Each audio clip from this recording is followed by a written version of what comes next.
All right, back here with Captain Marty. Going to hear another story from the days of old here on the Outer Banks, fishing from Oregon Inlet to Hatteras Inlet and all else in between.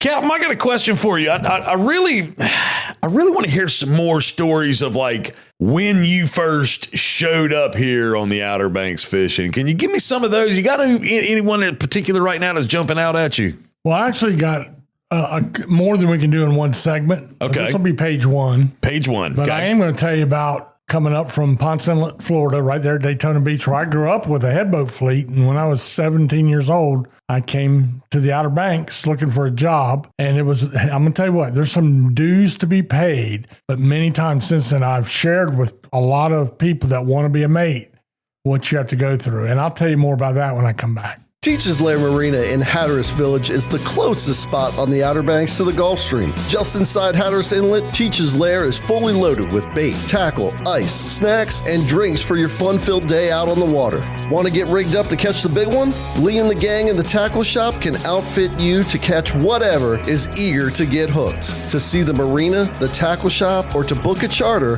go online to teacheslair.com. Teachers Lair Marina in Hatteras Village. Your fishing venture awaits. Hey y'all, Captain Marty here to tell you that when my friends are in the market for a new boat engine, repair, or repower, I send them to the best in the business, and that's at Ratcliffe Marine in Belhaven. Ratcliffe Marine is your official Honda outboard dealer. Honda motors are designed to get you on the water fast and get you back to the dock safely and quickly.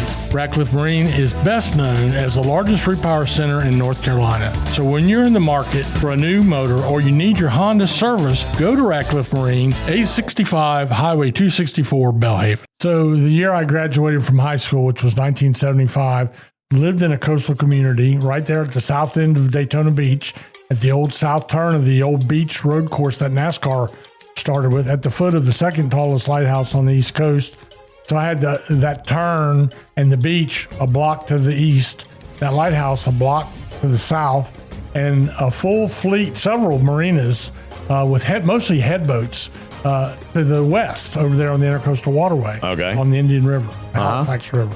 I had a brother-in-law that was a captain, a young captain, and he had come to Oregon in 1974, fished with Alan Foreman, and all he did was talk about how much he loved it and how great it was. That was the year that Harry Baum caught the world record blue marlin, 1,124 pounds on the Joe Boy. And man, I had caught my first sailfish on that same day in Florida.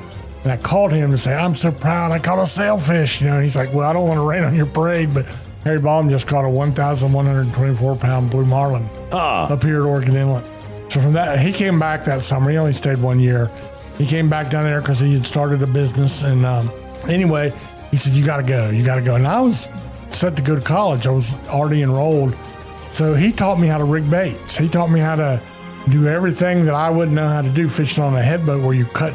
In those days, you chopped up sardines and squid. And great adventure. Learned a lot of seaworthy stuff. Learned how to tie knots and sharpen knives and boating and safety and customer service on headboats is a great place to learn. Customer service. Mm-hmm. Anyway, so I said, I'm going to leave the day I graduate from high school. And that's, that story, Justin. I graduated there right across from the Speedway in Daytona at the old High Life Fronton. Got my diploma. It was 9 o'clock at night. Kissed my mom and dad and grandma goodbye. Got in my van because it was the 70s. Everybody had vans. And I headed to North Carolina and drove all night long. And so before I left, I built a bed in the back of that van. My mother, underneath it, had piled every imaginable kind of non-perishable food you could imagine. I think I left with like $100 in my pocket. Okay. Back then it was more than it is now, but I came up and my goal was to catch a blue marlin that first summer somewhere before I had to go back to college in late August. And so the first place I stopped was Wrightsville Beach. I went out on a boat. There I walked the dock, like my brother-in-law said, you got to walk the docks. And there was a boat called the Bolo, and it had a girl mate, and she said, you can ride out. We can't pay you, but if you want to ride out, we could use an extra hand. I went out 2 days with them. They went 70 miles offshore. I got deathly sick, and at the end of the second day, I got my van and just left. Went up to the Big Rock tournament. That was the one the very next week. I was working my way up. Maybe I'll get a job in Morehead City. And got up there, got a job again, no pay, riding out, and got so sick for 2 days there that I left there too. It was just like, I don't know if I'm cut out for this. So finally, I'd been to Hatteras the season before just for a vacation for the weekend. I got in my van, I got on the ferry, and when I got to Hatteras, when I got off that ferry in Hatteras, I thought it just felt right. I said, this is where I need to be. First person I met on the dock, John Bayless. Okay. He was also there for the first time. Anyway, so I did spend that first year, had no money, hadn't made any money, lived in like Chris Farley used to say, I lived by my van, in the van down by the river. Yes. That's what I did at Hatteras Harbor. I lived in a van down by Hatteras Harbor. John Coleman, who owned it and ran it, let me use the showers, the laundry. Everybody there was really nice, but I lived out of my van, no work, nothing. I couldn't find anything. I was starving to death, no money. People would feed you, but finally, Bull Tolson, who you know really well, he was like a 15-year-old mate. He said, you find any work? I said, nope. He said, the reason is, I'm going to tell you what the reason is when I come back. Frisco Woods Campground, a family-owned gem for over 50 years, offers a perfect getaway on Hatteras Island. Whether you prefer tent camping, electric water sites, RV spots, or primitive camping cabins, there's something for everyone. Guests enjoy free hot showers, a refreshing pool, and breathtaking sunsets over the Pamlico Sound. Nestled in nature yet close to local attractions, Frisco Woods Campground provides a peaceful retreat with modern comforts, making it an ideal destination for outdoor enthusiasts and families alike. Book online at thefriscowoodscampground.com. Frisco Woods Campground, 50 years of memory making on Hatteras Island. So, Justin, what do you think the reason is I wasn't finding any work? Oh gosh, Cap. There's a couple different things that come to mind. Part of it, I guess, is just connections, not knowing people. Well, that would be a good. That's true. Okay. But Bull said, you don't look like a Hatteras mate. Hurt my feelings. Oh gosh. He was 15. I was 17. He said, you just don't look like a Hatteras mate. No, everybody's scared.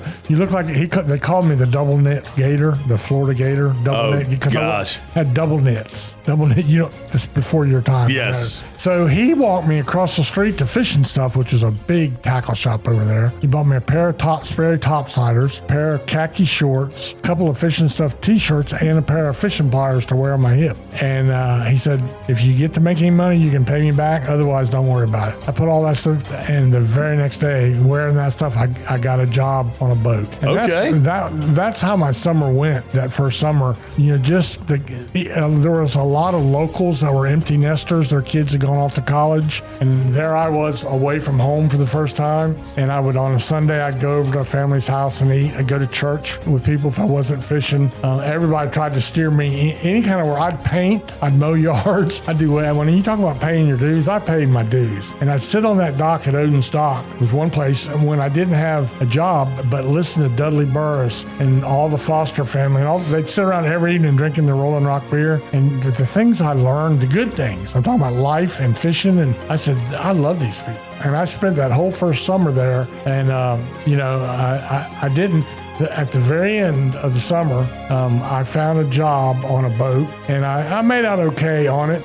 Made enough money to get home and go back to college. But I knew good and well at that point that I wanted to come back the second summer. And I did. And of course, the second summer is when everything really started happening. And I'll tell you all about that on page 2.